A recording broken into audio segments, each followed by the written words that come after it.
Malik Carter's phone alarm buzzed at 5:10 a.m. That quiet, ugly sound that meant another long day was starting before the sun even showed its face. He sat up slowly, not because he was lazy, but because he'd learned to move with control. His room was small and cold, with a thin line of streetlight cutting through the blinds. He rubbed his eyes, then looked at his hands. His knuckles weren't torn up, but they were rough in a way most people his age didn't understand. The kind of rough that came from showing up day after day, even when nobody clapped for you. He dressed fast in an old hoodie and sweatpants and moved through the apartment like a shadow. In the kitchen, his mom was already awake, standing at the counter with a mug of coffee like she needed it just to stay standing. She didn't ask why he was up so early. She already knew. She looked at him the way mothers do when they're proud, but scared at the same time. Like the world was always reaching for their child. "You eat before you go," she said, sliding a banana across the counter like it was a rule. Not a suggestion. "I will," Malik answered. Quiet. She studied his face for a second. Like she could tell there was something heavy in him, even when he didn't say it out loud.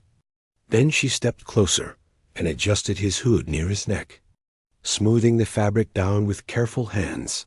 "Keep your head up today," she told him. Her voice low but firm. Malik nodded, but his throat felt tight. Those words always hit different, because he knew she wasn't just talking about walking straight.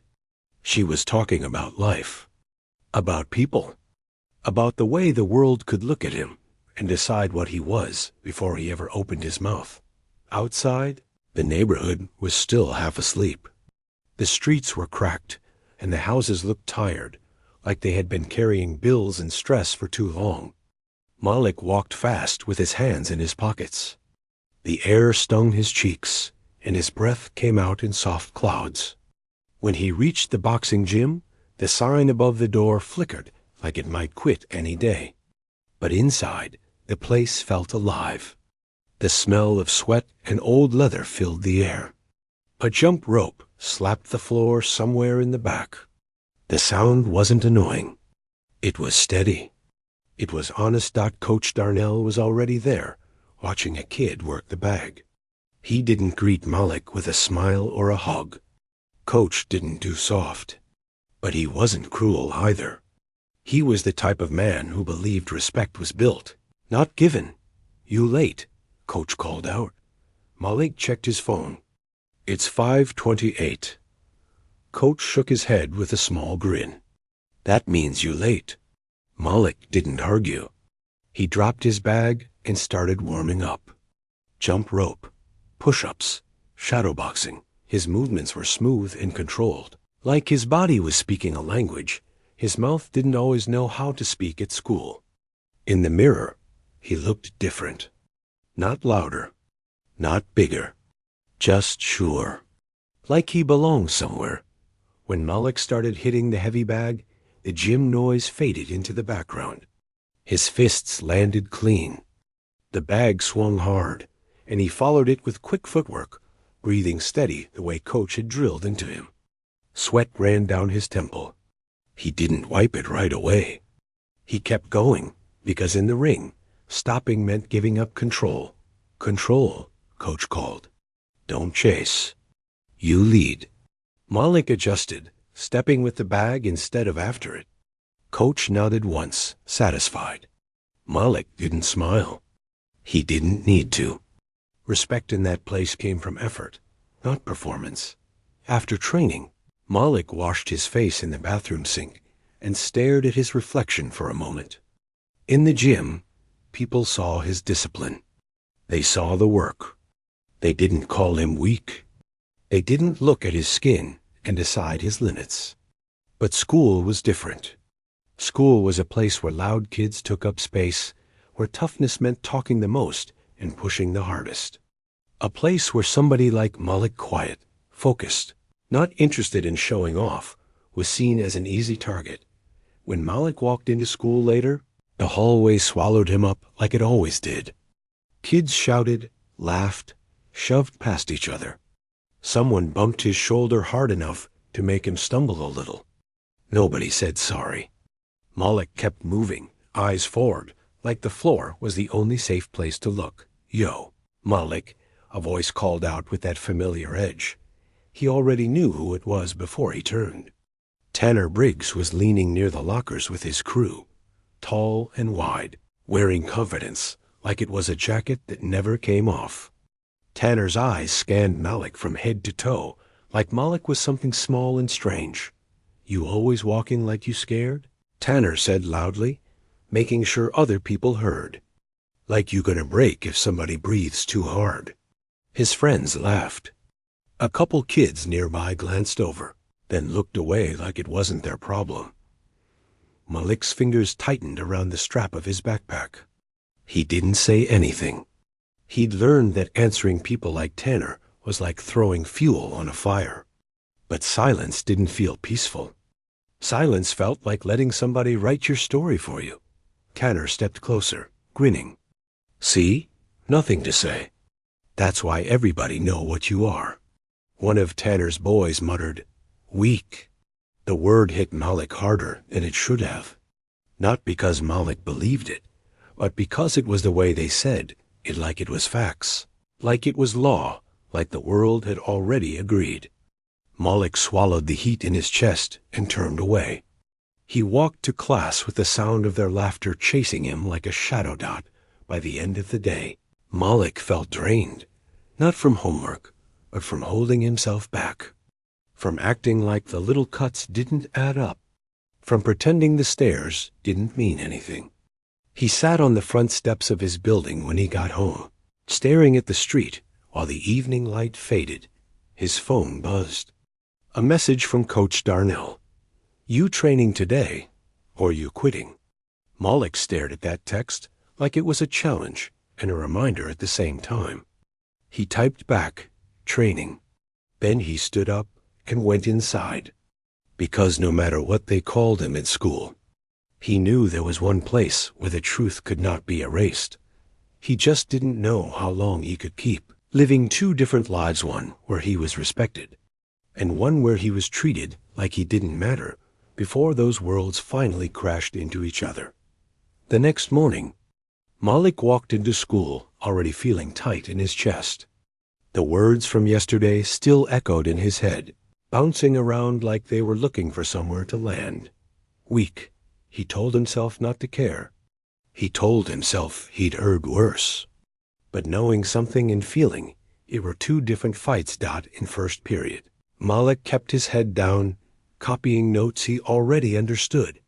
The teacher talked about responsibility and respect, words that sounded clean and fair, but didn't always live that way in the hallways. Malik wondered if adults ever noticed how quiet some kids got over time, how silence wasn't always calm, but sometimes learned. When the bell rang, he moved with the crowd again. That was when it happened. It wasn't planned, not officially.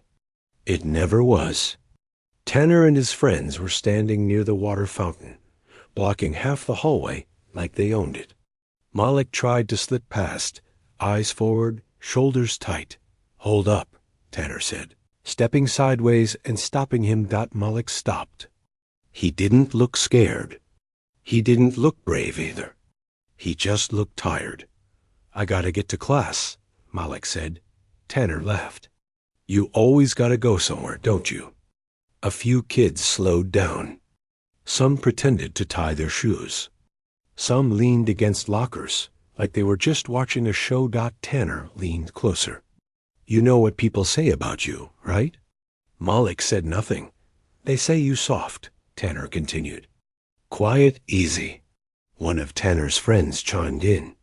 "Probably scared to fight." Another added, "Figures." The words stacked on top of each other, heavier with every laugh.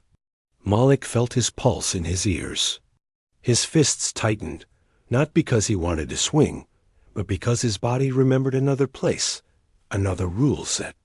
In the ring, disrespect got answered. Here, it only got punished. "Move," Malik said again, low. Tanner's grin widened. "See? He mad now." Then Tanner said it. Loud enough for the hallway. Loud enough for it to stick. That's how it is, Tanner said. Black kids like you always act tough inside, but outside, you're weak. The hallway went quiet in that sharp, uncomfortable way. A few gasps. A few snickers. Someone whispered, "Damn." Malik froze. It felt like the floor dropped an inch under his feet. He wasn't just being teased now. He was being placed, labeled, reduced. "Watch your mouth," Malik said, his voice shaking just a little. Tanner shrugged. "I'm just saying what everybody thinking." A teacher appeared at the end of the hall, drawn by the noise. She frowned as she walked over. "What's going on here?" she asked. Tanner stepped back instantly, hands up like he was innocent. "Nothing. We were just talking." The teacher looked at Malik. "You okay?" Malik opened his mouth. He wanted to say it. Wanted to tell her exactly what Tanner had said. How it felt. How it wasn't just a joke, but the words stuck. He saw Tanner watching him, daring him. He saw the other kids waiting, curious, uncomfortable, ready to disappear if things got real. "I'm fine," Malik said quietly. The teacher nodded, relieved. "Good. Let's keep it moving." Just like that, it was over. Or at least, that's how it looked. Malik walked to class with his heart pounding, his ears burning. He sat down and stared at his desk while the room filled with noise around him. The teacher started the lesson, but Malik didn't hear a word of it. His mind replayed the moment again and again. The way Tanner said it. The way nobody stopped him. The way the teacher didn't ask more. It wasn't just Tanner. It was the silence around Tanner that hurt more. At lunch, Malik didn't eat. He picked at his food, then threw it away untouched. He sat outside on the steps, staring at the concrete. The cold bit through his jeans, but he didn't move. He felt hollow, like something had been scooped out of him. Part of him was angry. Not the wild anger people expected. A quieter kind. The kind that burned slow and deep. He knew he could hurt Tanner if he wanted to. He knew his hands were trained, his body disciplined. But he also knew what would happen if he did. He'd be the problem. He'd be the headline. He'd be exactly what they already believed him to be. So he stayed still. That afternoon, Malik skipped talking to anyone. He didn't joke. He didn't laugh. He didn't even look up much. When the final bell rang, he left fast. Like the building itself was pressing down on him. At home, his mom noticed right away. "You hungry?" she asked. Malik shook his head. She frowned slightly. "Something happened?" He wanted to tell her. He really did. But he also didn't want to see that tired look in her eyes turn into worry or anger. He didn't want to add one more weight to her shoulders. "I'm just tired," he said. She didn't push. But she watched him walk to his room, like she knew that wasn't the full truth. Later that evening, Malik stood in front of the mirror again. He lifted his sleeves and looked at his arms. Strong, solid, built by mornings nobody saw, and nights nobody asked about. He pressed his fists together slowly, feeling the familiar strength there. "They don't know," he whispered to himself. But a smaller voice answered back. Quiet and sharp. "What if knowing doesn't matter?" Malik lay on his bed that night, staring at the ceiling. He thought about the hallway, the word, the silence. He thought about how easy it was for people to decide who you were without asking. How dangerous it felt to speak up. How staying quiet felt like letting them win. He rolled onto his side and closed his eyes, but sleep didn't come easy. Somewhere deep inside him, something shifted. Not loud, not dramatic. Just a crack in the wall he'd built to keep everything contained. And cracks, once they start, don't stay small for long. The next few days passed in a blur, but the feeling stayed. Malik carried it with him like an extra backpack, heavy and impossible to put down. He went to class. He took notes. He answered questions when called on. From the outside, nothing looked different. Inside, everything felt louder. At home, he spent more time in his room. He closed his door more often. When his mom asked simple questions, he gave simple answers. Not because he didn't trust her, but because he didn't know how to explain what it felt like to be seen as less before you even spoke. How do you tell someone that silence can bruise just as badly as words? At the gym, though, things were different. The gym didn't care what anyone called him at school. The ropes still slapped the floor. The bags still swung back when he hit them. His body still responded the same way it always had. But even there, the thoughts followed him. Malik stood in the ring one evening, gloves on, sweat dripping into his eyes. Coach Darnell watched from the edge, arms crossed, saying nothing. Malik threw punch after punch, but his timing was off. He was rushing, thinking too much. Stop, Coach said sharply. Malik froze. Coach stepped closer and tapped Malik's chest lightly with 2 fingers. You hear, he said, then tapped Malik's head.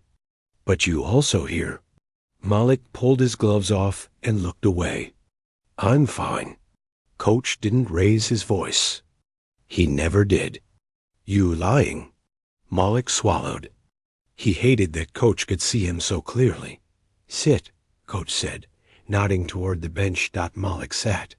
His shoulders slumped without him meaning to. The gym noise faded again, replaced by the hum of lights and distant footsteps. Coach took a seat across from him. You ain't been yourself all week. Malik shrugged. School. Coach nodded slowly. Figures. Malik glanced up. What's that supposed to mean? Coach leaned back. Means school teaches more than math. Sometimes it teaches you where folks think you belong. Malik felt his chest tighten. They think I'm weak. Coach studied him for a long moment. And you think that?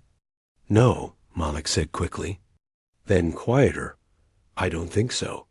Coach didn't smile. That hesitation right there? That's what I'm worried about. Malik stared at the floor. It don't matter what I am in here, he said. Out there, they already decided. Coach leaned forward. Let me tell you something, he said. The ring taught you control, discipline, respect, but it ain't supposed to shrink you everywhere else. Malik looked up. So what am I supposed to do? Swing on them? Coach shook his head. If fighting fixed ignorance, the world would have been healed a long time ago. Malik exhaled slowly. Then what? You stand, Coach said. You decide who you are before they do. Malik didn't answer. He didn't know how to stand without things getting worse. He knew the rules at school. He knew who got punished. He knew how quickly truth could be twisted. That night, Malik lay awake again. He thought about his mom working double shifts, about Coach opening the gym before sunrise, about how much work he'd put into becoming something real, something solid, and how easy it was for someone else to pretend none of that mattered. At school, the bullying didn't stop. It just changed shape. Sometimes it was laughter when he walked by. Sometimes whispers. Sometimes looks that said, I dare you. Tanner didn't always say anything anymore. He didn't have to. The damage had already been done. One afternoon in gym class, Malik was paired up with a boy he barely knew. The teacher told them to spar lightly, just footwork, no punches. Malik followed the rules. He always did. Tanner watched from the sidelines, arms crossed, smirk ready. Careful, Tanner called out. He might cry. A few kids laughed. Malik's partner hesitated, then stepped back like Malik was unpredictable, like he was dangerous just by existing. Relax, Malik said quietly. I'm not gonna hurt you. The boy nodded, embarrassed, but the space between them stayed. Malik felt something twist inside him. Not anger, not fear, Something heavier. Something like shame that didn't belong to him, but still stuck Dot after class. A girl named Sophia caught up to him near the lockers. She spoke fast, like she didn't want anyone to notice. That wasn't okay, she said. Dot Malik blinked. What? What Tanner keeps doing, she said. It's messed up. Malik looked around. Why you telling me this? Sophia shrugged. Because nobody else is. For a second, Malik didn't know what to say. The simple acknowledgement hit him harder than any insult. Thanks, he said. Sophia nodded and walked off before anyone could see them talking. It wasn't a big moment. No applause. No justice. But something shifted inside Malik. Just a little. That evening, Malik trained harder than usual. Not reckless, focused. Every punch landed clean. Every step was sharp. Coach watched him closely and nodded once, satisfied.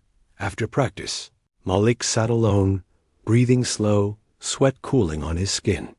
He thought about the hallway, about the gym, about Sophia's words, about coaches. You decide who you are before they do. Malik clenched his fists, then relaxed them. He wasn't ready to speak yet. He wasn't ready to confront anyone. But he was done pretending the words didn't hurt. Done shrinking himself to make other people comfortable. Something was coming. He could feel it. He just didn't know when the moment would force his hand. The moment came sooner than Malik expected. It started like any other school day. Ordinary on the surface, heavy underneath. There was a buzz in the air because the school was hosting an assembly that afternoon. A mix of announcements, awards, and speeches meant to talk about unity and school pride. Teachers reminded students to behave. Posters about respect lined the walls. Bright words taped over old cracks. Malik sat in his seat during third period, tapping his pencil lightly against his notebook. His chest felt tight, like his body knew something his mind hadn't caught up to yet. In gym class later that day, the tension finally broke. The class was split into groups for a fitness circuit. Push-ups, sprints, jump rope. Malik moved through each station quietly, focused on his breathing, his form. He wasn't trying to impress anyone. He never did. But Tanner was watching. When Malik finished his sprints ahead of time, Tanner laughed loudly from across the room. Damn, he said, shaking his head. Didn't know weak came with cardio. A few kids laughed. Others looked uncomfortable, but stayed silent. The gym teacher glanced over. Knock it off, he said half-heartedly, then went back to his clipboard. Malik felt the familiar heat rise, but this time it didn't sit in his chest. It traveled upward, steady and controlled. He stood there, breathing slow, eyes locked forward. Tanner stepped closer. What's wrong? He said. You got something to say today, or you still scared? The room felt smaller, quieter. Even the kids who didn't care could sense something was about to happen. Malik turned. His voice wasn't loud. It didn't shake. You done? Malik asked. Tanner blinked, surprised. What? You done talking?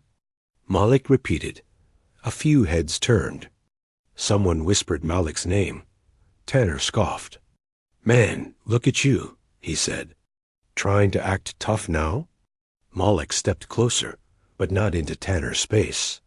He stood tall, shoulders relaxed, hands open at his sides.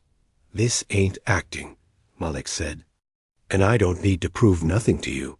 Tanner laughed, but it sounded forced now. Yeah? Then why you always so quiet? Malik held his gaze.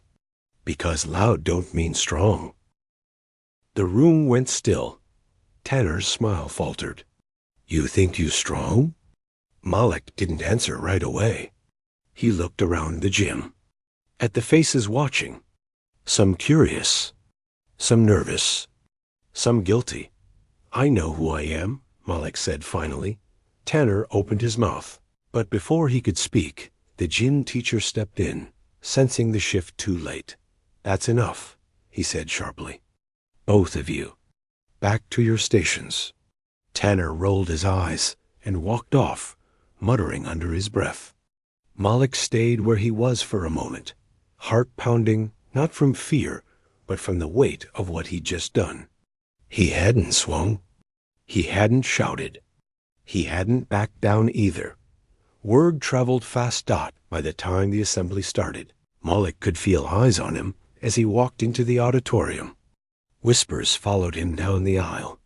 Tanner sat a few rows back, arms crossed, jaw tight.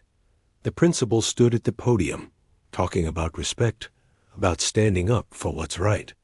Malik listened, but it felt strange, like the words were floating above the room instead of living inside it. Then came the awards. Academic honors, sports recognition, community service. Malik clapped along with everyone else, polite and quiet. "And now," the principal said, "we'd like to recognize a student whose achievements outside of school have brought pride to our community." Malik's stomach dropped. The principal cleared his throat. "Malik Carter." The room murmured. Malik froze in his seat. His ears rang. "Malik is a junior boxing champion," the principal continued. "He's represented his district with discipline, dedication, and excellence." Malik stood slowly, legs stiff. He could feel the stares now, sharp and focused. As he walked toward the stage, he passed Tanner's row. Tanner's face had changed. No smirk, no laugh. Just confusion. Malik took the plaque from the principal, hands steady. He faced the crowd for a moment, heart pounding so loud he was sure everyone could hear it. He wasn't smiling. He wasn't proud in the way people expected. He was calm. Back in his seat, Malik stared at the plaque resting in his lap. Junior boxing champion. Black letters. Real weight. The whispers sounded different now. "That's him?" "No way, I didn't know." Malik glanced back once. Tanner wasn't looking at him anymore. For the first time, Malik understood something clearly. Strength wasn't about fists or fear. It was about standing in truth when the world tried to erase it. And nothing felt louder than that quiet moment of knowing he didn't need to prove himself anymore. After the assembly, the school felt different. Not fixed. Not healed. Just quieter. Like people were thinking instead of talking. Malik walked through the hallway, holding the plaque under his arm. He wasn't showing it off. He wasn't hiding it either. It was just there, solid and real, like the truth finally had weight. A few students nodded at him as he passed. Some smiled awkwardly. Some looked away, embarrassed. Malik didn't chase any of it. He had learned by now that recognition could be just as uncomfortable as ridicule when it came too late. Near his locker, Tanner stood alone. For a second, Malik considered walking past without saying anything. That would have been easier. But something in him had changed. Not louder, clearer. Tanner cleared his throat. "So, you box?" Malik nodded once. "Yeah." Tanner shifted his weight. "Didn't know." Malik studied him. Tanner looked smaller somehow. Not weak. Just human. "You never asked," Malik said. Tanner opened his mouth like he wanted to say more, then closed it.